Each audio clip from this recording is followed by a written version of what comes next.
Olá, bem-vindo à Bíblia Católica.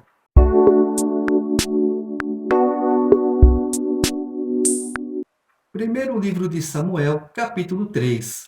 O jovem Samuel servia, pois, a Yahvé na presença de Eli. A palavra de Yahvé era rara naqueles dias e não havia visão que se manifestasse. Ora, um dia, Eli já estava deitado em seu lugar. Seus olhos começaram a enfraquecer e não podia mais ver. A lâmpada de Deus não se tinha ainda apagado e Samuel estava deitado no santuário de Yahvé, no lugar onde se encontrava a arca de Deus. E Yahvé chamou: Samuel, Samuel. Ele respondeu: Eis-me aqui. E correu para onde estava Eli e disse: Eis-me aqui, por que me chamaste? Não te chamei, disse Eli. Volta a deitar-te. Ele foi deitar-se. E Yahvé chamou novamente: Samuel, Samuel. Ele se levantou e foi ter com Eli, dizendo: Tu me chamaste, aqui estou. Eu não te chamei, filho meu, disse Eli. Vai deitar-te. Samuel não conhecia ainda Yahvé, e a palavra de Yahvé não lhe tinha sido ainda revelada. Yahvé voltou a chamar Samuel pela terceira vez. Ele se levantou, aproximou-se de Eli e disse: Aqui estou, porque me chamaste. Então Eli compreendeu que era Yahvé que chamava o menino e disse a Samuel: Vai deitar-te, e se te chamar de novo, dirás: Fala, Yahvé, pois o teu servo ouve. E Samuel foi se deitar no seu lugar. Veio Yahvé e ficou ali presente. Chamou como das outras vezes: Samuel, Samuel. E Samuel respondeu: Fala, pois teu servo ouve. Yahvé disse a Samuel: Vou fazer uma coisa em Israel que fará tinir ambos os ouvidos de todos os que a ouvirem. Naquele dia farei cumprir-se contra Eli tudo o que disse acerca da sua casa do começo até o fim. Eu lhe anunciei que julgaria sua casa para sempre, porque ele sabia que os seus filhos ofendiam a Deus e não os repreendeu. É por isso eu o juro à casa de Eli, que nem sacrifício nem oferenda jamais expiarão a iniquidade da casa de Eli.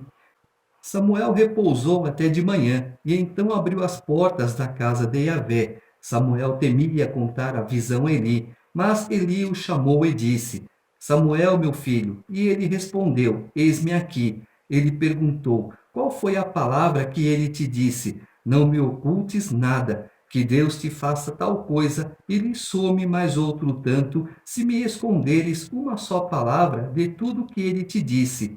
Então Samuel lhe contou tudo, sem lhe ocultar coisa alguma. Ele disse: Ele é Yahvé, faça ele o que lhe parecer bom. Samuel cresceu e Yahvé estava com ele. E nenhuma das palavras que lhe dissera deixou cair em terra. Todo Israel soube, desde Dan até Bersabeia, que Samuel estava confirmado como profeta de Yahvé. Yahvé continuou a manifestar-se em Silo, porque em Silo ele se revelava a Samuel pela palavra de Yahvé.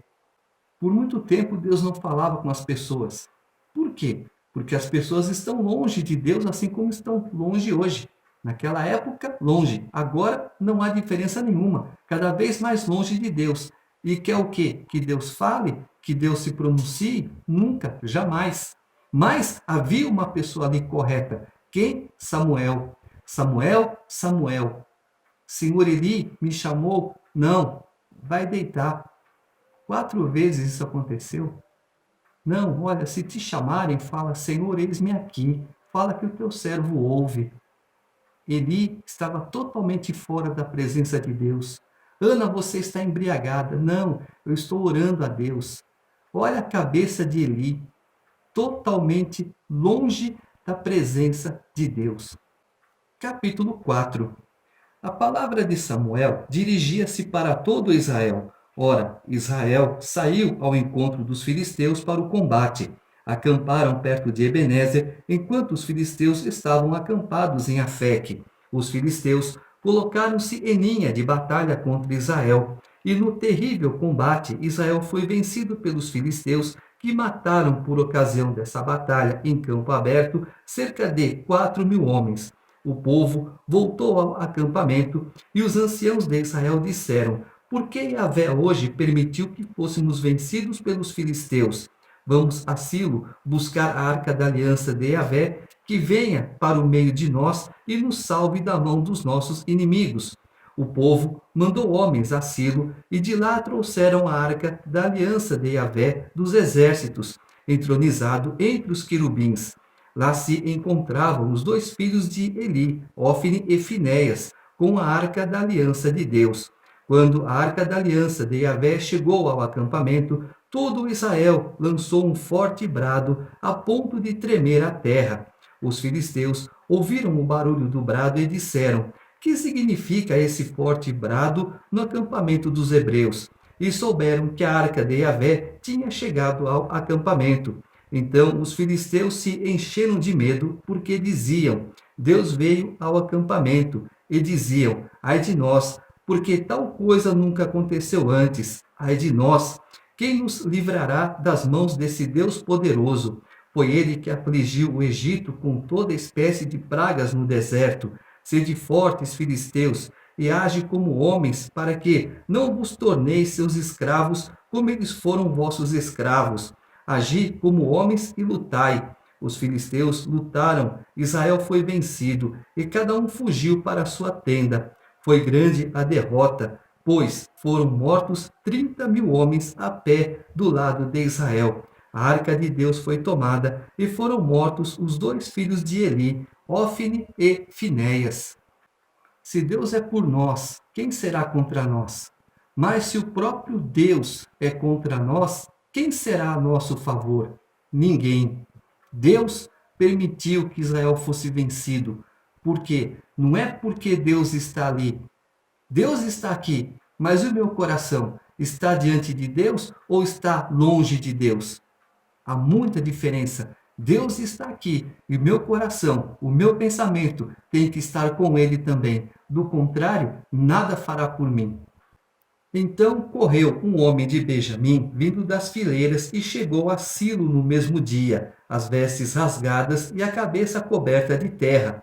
Quando chegou, ele estava sentado na sua cadeira, à beira do caminho que ele vigiava, porque o seu coração tremia pela arca de Deus. O homem veio trazer a notícia à cidade, e a toda a cidade encheu-se de clamor. Eli ouviu o clamor e perguntou: Que significa esse grande ruído? O homem se apressou e veio dar a notícia a Eli.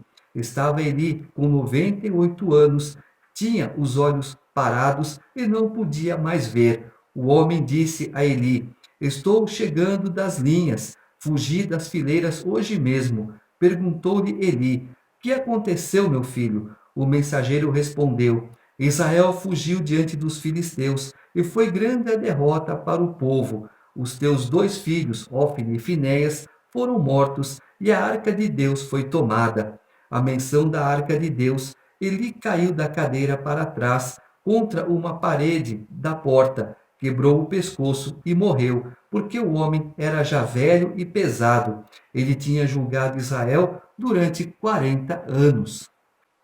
Ora, sua nora, a mulher de Finéias, estava grávida e se aproximava o momento do parto. Ao ouvir a notícia de que a arca de Deus fora tomada e de que o seu sogro e o seu marido tinham morrido, encurvou-se e deu à luz, porque lhe sobrevieram as dores. Como estivesse morrendo, as que estavam com ela disseram-lhe: Não temas, porque tiveste um filho. Ela, porém, nem respondeu, nem fez caso disso.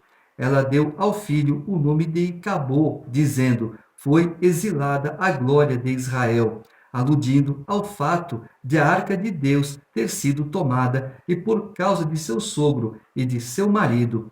E ainda disse: Foi exilada a glória de Israel, porque a arca de Deus foi tomada. A infelicidade do povo porque a arca de Deus foi tomada. E acabou. Foi-se a glória de Israel. Deus se retirou. Olha, eu vou ficar ausente um pouco, quero ver se vocês sentem a minha falta. E como que é a ausência de Deus? Deus se cala. Nós não sentimos a presença de Deus, mesmo Ele estando do nosso lado. Ele está do nosso lado. Nós não ouvimos, nós não vemos, nós não sentimos. E Deus também, Ele quer o nosso sentimento, Ele quer ver a nossa tristeza pelo fato de Ele não estar se comunicando conosco. É muito importante que Deus se comunique conosco. Para isso, temos que buscar a presença do Senhor. Capítulo 5. Assim que os filisteus se apossaram da arca de Deus, levaram-na de Ebenezer a Azoto. Os filisteus tomaram a arca de Deus e a introduziram no templo de Dagom e a depositaram ao lado de Dagom. Quando os azotitas se levantaram na manhã do dia seguinte, eis que Dagom estava caído para a frente por terra diante da arca de Yahvé. Tomaram Dagom e o puseram novamente no seu lugar. Mas quando se levantaram muito cedo na manhã seguinte, eis que Dagom estava caído para a frente por terra diante da arca de Yahvé. A cabeça de Dagom e as duas mãos cortadas jaziam à entrada. Somente Dagom permanecia no seu lugar. Por isso, os sacerdotes de Dagom e todos os que entram no seu templo não pisam no limiar de Dagom em Azoto até o dia de hoje. A mão de Yahvé pesou sobre os azotitas e os afligiu com tumores em Azoto e seu território. Quando os habitantes de Azoto viram o que lhes acontecia, disseram: Não fique conosco a arca do Deus de Israel, porque a sua mão se endureceu contra nós e contra o nosso Deus Dagom. Mandaram então procurar e reunir junto deles todos os príncipes dos filisteus e disseram: Que devemos fazer com a arca do Deus de Israel? Os príncipes disseram: A arca do Deus de Israel seja levada a Gate. E levaram a arca do Deus de Israel. Mas logo que a levaram, a mão de Yahvé caiu sobre a cidade e houve um grande pânico. Os homens da cidade foram afligidos, do maior até o menor, e lhes saíram tumores. Enviaram então a arca de Deus a Acaron, e assim que a arca de Deus ali chegou, os acaronitas gritaram, dizendo: Trouxeram a arca do Deus de Israel para me fazer perecer a mim e a meu povo. Então mandaram procurar e reunir todos os príncipes dos filisteus e disseram: Devolvei a arca do Deus de Israel, que retorne ao seu lugar e não mais me destrua a mim e ao meu povo. De fato, um grande medo da morte se sentia em toda a cidade, tanto pesara a mão de Deus ali. Aqueles que não morriam eram afligidos com tumores, e o grito de aflição da cidade subia até o céu. Os filisteus, olha, trouxeram a arca da aliança. É, o Deus de Israel que afligiu o Egito com as pragas. Agora está afligindo os filisteus com as pragas. Uma pessoa que tem a cabeça no lugar, que o pensamento está correto, gente, esse Deus é poderoso, é mais poderoso do que o nosso. Vamos interrogar os israelitas, vamos conhecer esse Deus. Isso eles deveriam ter feito. Fizeram? Não. Por isso, quando Deus fala, passa por cima, mata, destrói, não deixa um vivo, é porque eu já mostrei lá atrás que eu sou Deus. Eles estão aqui dizendo que eu sou Deus, mas não se convertem a mim. Não é que Deus é ruim. A gente agora está vendo, as pessoas são duras de coração, as pessoas não querem saber do verdadeiro Deus. Por isso, Deus continua com os braços abertos, mas haverá um dia que os braços de Deus se cruzarão, e aí nada mais poderá ser feito.